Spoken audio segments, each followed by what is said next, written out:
I'm Sabrina Register, Comcast Neighborhoods. Welcome to Burien, a long-standing, tight-knit community that over the past 2 decades has redesigned itself. What hasn't changed in Burien? Its natural beauty, including miles of Puget Sound shoreline and some spectacular views. When Burien incorporated in the early 1990s, it set out to create a city center in downtown. Much of that vision has been realized, but there's more to come. Join us as we explore this diverse community on Neighborhoods.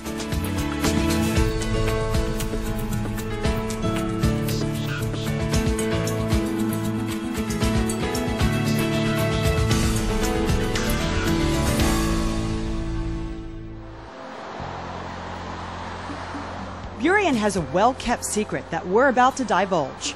Along with the hum of engines, be it planes or cars near the row of dealerships, there's the sound of excitement. It's just a really cool feel, so good neighbors. It's so nice to be in this lovely community. It's like a sleeping giant has awakened. We just have a plethora of places to eat and to socialize, drop in for coffee. Throughout the revitalization, Burien has managed to maintain its strong sense of community, which dates back to the early years when settlers stayed put despite hardship. In 1869, Mike Kelly brought his family out and settled near Sunnydale. They called it hardscrabble because they had to work so hard to get the farmlands going, but it was good fertile soil. Eventually, the Buriens made their way from Seattle to this area and renamed it. Like Des Moines and other communities along Puget Sound, longtime residents fondly recall stories of the steamers on the Sound. Part of the transportation system was the little steamers called the Mosquito Fleet, and they came out from Seattle, docking at Seahurst and then docking again at Three Tree Point and beyond. Some of the pilings are still visible on the tide flats, and my grandmother used to put my mother and her sister and brother to bed at 9 o'clock when the steamer blew its whistle. Williams also remembers this post office, which predates World War II. I visited the post office when I was 4, would walk up the hill with my sister, and we'd get our mail and buy some penny candy. It now serves as the unofficial community gathering spot. The official one, City Hall.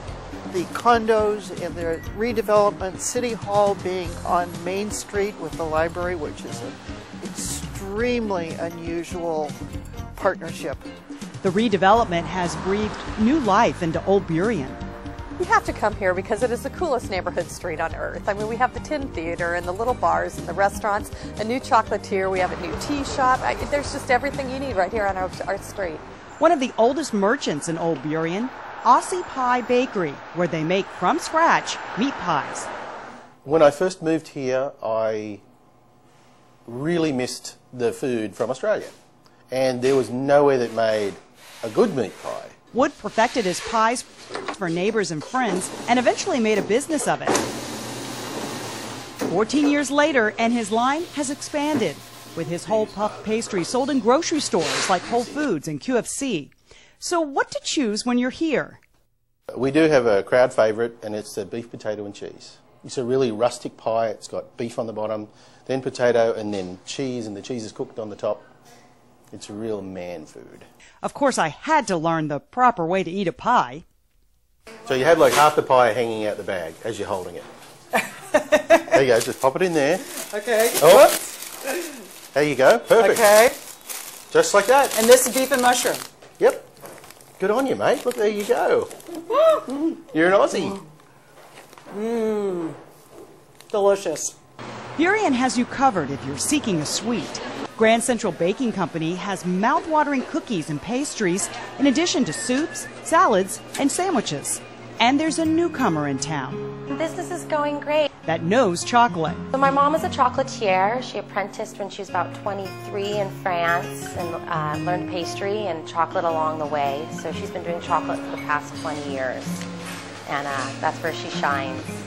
Mara and her mom get creative in the kitchen, whipping up whimsical chocolates in both dark and milk. There's either the dark chocolate lovers or the milk chocolate, and you don't really find people that like both. So people seem to really like our pear caramels, and marzipan has been very popular as well. I'll take one of each. Did you want a receipt? In the heart of Old Burien, a quaint store with a funny name. It's Subject2Inspecion, and it's the name of a town in Tuscany. And on our first trip to Tuscany to visit some relatives, we kept getting lost every day, and we ran into signs for Subject2Inspecion. The name is only fitting for a store that carries Italian and French ceramics. And we try to find unique things that you're not going to find at the big box stores or even a lot of other small retailers. Subject2Inspecion also carries cool kitchen gadgets and items that make great gifts. And customers come stop here on their way to dinner or on their way to a party to pick up a quick hostess gift. And even on their way to the wedding at the churches nearby, because we can have they can pick out their wedding gift, we can have it wrapped and ready to go, and they're on their way to the wedding. Old Burien has charming shops and eateries, but it doesn't stop there. Establishments like the 10-room bar and grill and adjoining 10 Theater have locals and visitors showing up after hours. The 10-room pays tribute to what was the oldest continuous business in Burien. I've always loved the building, and I always wanted to have a little bar in Burien. I thought Burien really needed one, so I met Ernie, befriended him, and kept asking him about every 4 months if he ever wanted to sell the building. At one point in time he did, so then he called me, I bought it, and I thought the tin room would be the best name to really celebrate the history about what he's done in the community. In addition to the signs and original hardwood floor, House salvaged the workbenches. They now serve as tables, and you'll find the old door on, where else? The wall. House transformed part of the building into a movie theater with an atmosphere quite different from the megaplexes. When you come to a movie here, it's so nice to see the 15 or 20 people sitting and talking with each other before the movie. Then afterwards, they're also discussing the movie and whatnot, so it's quite nice, yeah. No new films here, but that's just fine with the patrons. The only reason why we're great is because the guests that come in here, and they really do take care of us. It's not just Burien's retail enjoying success. The city has a robust healthcare community consisting of Highline Medical Center, single care practices, and homes for the disabled. The more successful they are, the more business they generate, the more visibility we get as a city, and the stronger our economy is. Burien also enjoys lots of places to recreate, including the well-known, well-attended 180-acre Seahurst Park that enjoys 1 mile of marine shoreline. The city utilizes its spaces to draw the community together. A cornerstone of Burien's programming is its citywide family special events.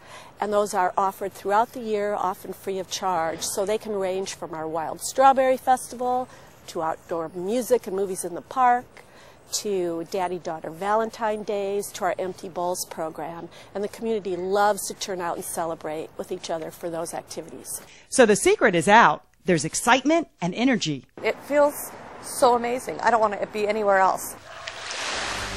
Around a community people are proud to call home.